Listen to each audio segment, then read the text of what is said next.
तस्बिन काठमाडौँ महानगरपालिकाको मुख्य केन्द्रबिन्दु र ऐतिहासिक रानी पोखरी परिसरमा काठमाडौँ महानगरपालिका वडा नम्बर 27ले विश्व कविता दिवसको सन्दर्भमा साहित्यिक सम्मेलन एवं कविता महोत्सव गरेको छ।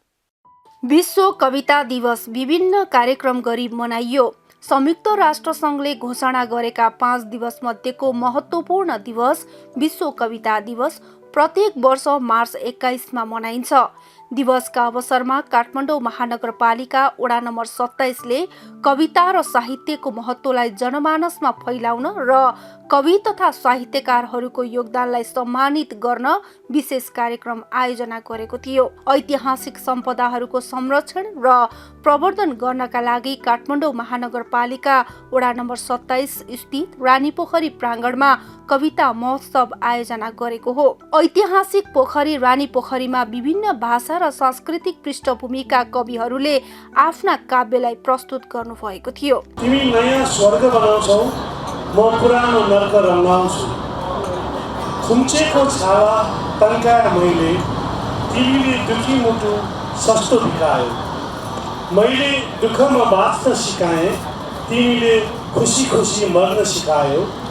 यो थाहा छ सबै पागलपन हो। पाठशालाबाट फर्किरहेका कलिला नानीहरूको हृदयमा रोपिएको छ बदलाको बिउ हो। यही समय उदय भएको छ नायकको मुद्रामा खलनायकको र देश तिमी चुपचाप छौ। स्मृतिका तरङ्गहरू त्यही नदीमा तिम्रो गीतको मिठो धुन पर्खिरहन्छु। तूने चाहा था बदलना तो बदलता हुआ देख, आज तेरी ही लगाई है तू जलता हुआ देख। तूने अच्छा ही किया, रंग मेरा छीन लिया। कविता शब्दहरूको संसार हो जसमा भावनाहरू, विचारहरू र सांस्कृतिक धरोहरहरूको गहिरो अर्थ पाइन्छ। प्रत्येक शब्द, प्रत्येक पंक्ति, प्रत्येक छन्दले जीवनका विभिन्न रङलाई प्रकट गर्दछ।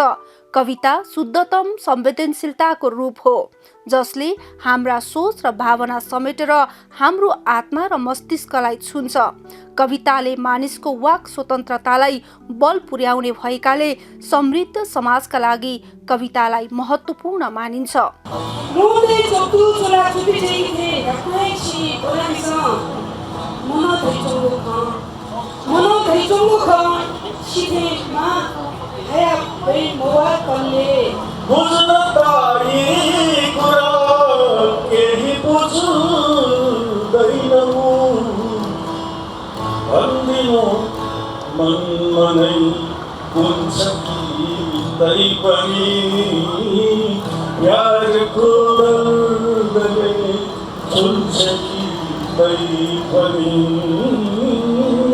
स्वभावेन मनः पापी दुष्कर्मणि प्रवर्तकं छलेन स्वामिनः स्वस्य माया गर्ते निबद्धकम्।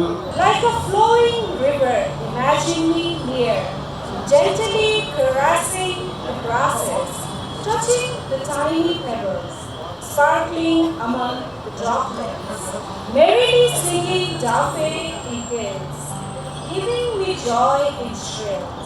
काठमाडौँको सांस्कृतिक धरोहरहरूको संरक्षण र प्रवर्धनमा महत्त्वपूर्ण योगदान पुर्याउँदै आएको वडा नम्बर 27 ले आयोजना गरेको कविता महोत्सव कार्यक्रमले वडाको ऐतिहासिक पहिचानलाई जोगाउँदै आधुनिक विकाससँग समन्वय गर्न समेत मद्दत पुग्ने देखिएकाले रानीपोखरीमा कविता वाचन कार्यक्रम आयोजना गरिएको काठमाडौँ महानगरपालिका वडा नम्बर 27 का वडा अध्यक्ष योगेश कुमार खड्की बताउनुहुन्छ।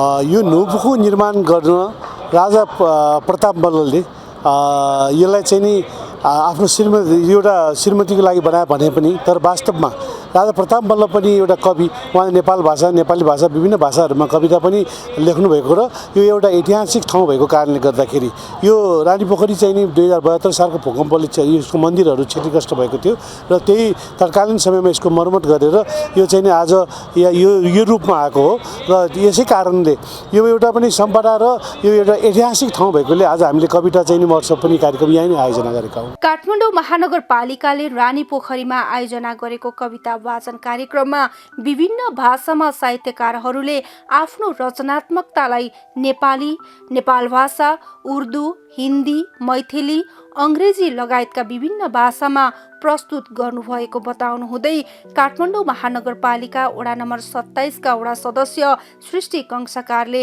विभिन्न भाषाका साहित्यकारहरूको कविता एउटै थलोमा सुन्न पाउँदा नेपाली समाजको सिंगारको महत्त्वपूर्ण पाटो बुझ्न पाएको बताउनुभयो। हामीले कविहरूको सृजनात्मक क्षमताको प्रस्तुत गर्नको लागि यो कार्यक्रम गरेको हो।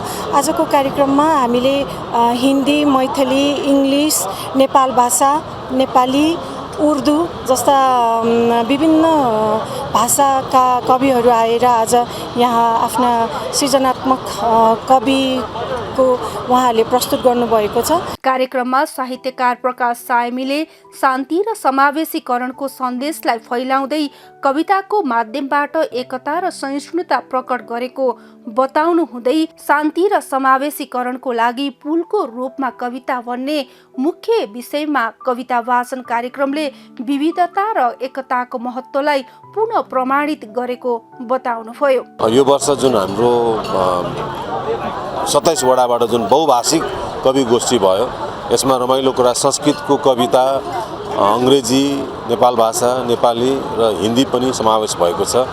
भाषिक समावेश एकातिर छ भने यसमा यो कविताहरूमा सबैको अब सांस्कृतिक पक्ष अनि कविताको नयाँ नयाँ धाराहरू आयो, जस्तो अब पर्फर्मिङ पोइमहरू पनि आयो। यो एउटा सुखद पक्ष हो। समाजका गम्भीर विषयहरूलाई उजागर गर्न जीवनको सुन्दरता र कष्टलाई शब्दको माध्यमबाट कविहरूले विभिन्न भाषाबाट कविता प्रस्तुत गरिरहेको बताउनु हुँदै सृजना कलेज अफ फाइन आर्ट्सका प्रधानाध्यापक डाक्टर बालकृष्ण रञ्जितले यस वर्ष अन्य विभिन्न भाषालाई समावेश गरी वडा कार्यालयले कार्यक्रम आयोजना गरेकोमा नयाँ आयामको सुरुवात गरेको जानकारी दिनुभयो। गत वर्षहरूमा हामीले कविता महोत्सवमा खालि नेपाली, अङ्ग्रेजी र नेवारीमा गर्ने गरेका थियौँ। यो पालि जाने संस्कृत र उर्दू समेत चाहिँ थपिएर सुनमाथि सुगन्ध चाहिँ भरिएको छ र यो हिसाबले यो 4 वर्ण 36 जात भने जस्तै सकेसम्म हामीले जाने सबै भाषी र भाषा बोल्ने व्यक्तित्वहरूलाई आमन्त्रण गरेर यो अन्तर्राष्ट्रिय कविता दिवसलाई अझ जीवन्त बनाउने हामीले प्रयास गरिरहेका छौँ। कविता वाचन कार्यक्रममा श्रोताहरूले समुदायको भित्री संवेदनालाई महसुस गर्ने अवसर पाउनु भएको थियो। कार्यक्रममा कविताका माध्यमबाट कविहरूले विभिन्न मौलिक सम्पदा, परम्परा, सांस्कृतिक र ऐतिहासिक, सामाजिक एवं समसामयिक विषय वस्तुलाई उजागर गर्नुका साथै काठमाडौँ महानगरपालिकाको भाषिक पहिचानलाई समेत विश्व सामु परिचित गराउन कविहरूले महत्त्वपूर्ण भूमिका निर्वाह गर्नु भएको छ। अझै पनि स्थायी रानीकोठीको दिले कुञ्जबाट हेर्न सक्छौँ प्रेतमा अझै पनि रानीकोठीको दिलबाट स्थायी रहेछ तिम्रो अर्ग्यानिक प्रेम। जीवन त कात्रो रहेछ, अन्तिम समाप्ति र अन्त्यको बोध गरायो। तर घुर्किन कुनै पुरानो सबै थिए नयाँ, नयाँ धोका, नयाँ गार्ड, नयाँ सलाम, नयाँ गाडी, नयाँ ड्राइभर, नयाँ प्रविधि, नयाँ सहायक, नयाँ साथी, नयाँ गठबन्धन। पुरानोको कुनै नाम निशाना थिएन। रानी पोखरीमा भएको कविता महोत्सवले न केवल नेपाली साहित्यको परिपाटीलाई जीवित राख्ने काम गर्यो, बरु नयाँ पुस्तालाई पनि कविता र साहित्यको महत्त्व र प्रभावका बारेमा सन्देश समेत दिएको छ।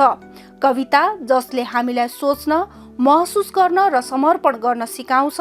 काठमाडौँ महानगरपालिकाले आयोजना गरेको कविता वाचन कार्यक्रमले एउटा जीवित उदाहरण समेत प्रस्तुत गरेको छ। रानी पोखरी ऐना हेर्छ, रानी पोखरी ऐना हेर्छ, आकाशलाई निहारी। बुद्ध जन्मे जुगो शान्त्यो अहिंसा नेपाली, सोचो अशान्त्यो अहिंसा थ्या जुलग गठ्या। गणवंत चोंत पला न्याक क्याचे चों बुद्ध या उपदेश गणतन